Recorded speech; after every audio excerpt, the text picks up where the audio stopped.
Private সিকিউরিটির হাতে মার খেয়ে রীতিমতো ভয়ে কুঁকড়ে গেলেন এক আশাকর্মী। ঘটনাটি ঘটল আইজিএম হাসপাতালে। তবে অবশেষে সরব হলো পুরো আশাকর্মী ব্রিগেড। থানায় হলো মামলাও।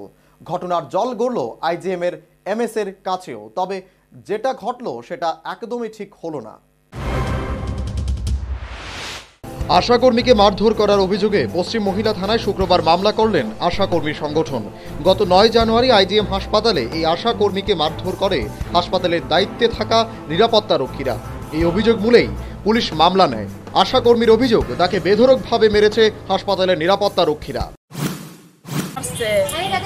ছেলেটা যে মারছে, মেয়েটা যে মারছে, ছেলেটা মারছে, ছেলে মেয়ে মিললেই মারছে। গার্ড সব গার্ড আমার ব্যাগ দিয়ে লাইছে, আমার শাড়িটা পর্যন্ত ছিঁড়ে লাইছে। আশাগিরি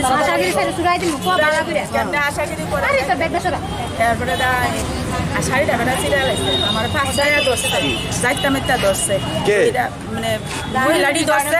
আর গার্ডটাও আইসে, আয়া আমার থেকে মোবাইলটা নিছে, গায়ে আয়া সেটা মোবাইলটা নিয়ে তোরা মোবাইল একটা কথা কবি, তুই চুপ করে দাঁড়ায় থাকি। ঘাট যে মানে ছেলেটা মানে ঘাটটারে দেখতো টল ফিগার কালো কইরা, চোখটা মধ্যে ফুল পড়া আছে। আমি ভয় পেয়ে গেছি গায়ে দেখে। আর হে কইতেছে একটা কথা কবি, তোর মোবাইলটা এক আচার দেবো ভাঙ্গালাম। আর আমি ভয়ে আমি দেখতেছি মোবাইলটা কি আমার উপরে এনে দিব, আমি তো আমার চোখ টোক খেলে যাবো যদি মোবাইলটা দিয়ে ঢিল মারে। আমি এমন ভয় পাইছি, মানে আমি আশার কাজ করি, বয়স এত ভয় পাইছি না। আমি এই ছেলেটা দেখে এত ভয় পাইছি। এটা ঘাট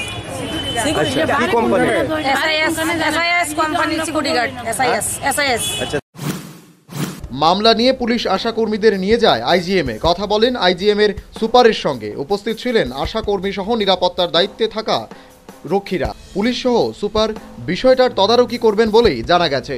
ব্যুরো রিপোর্ট, নিউজ ভ্যানগার্ড।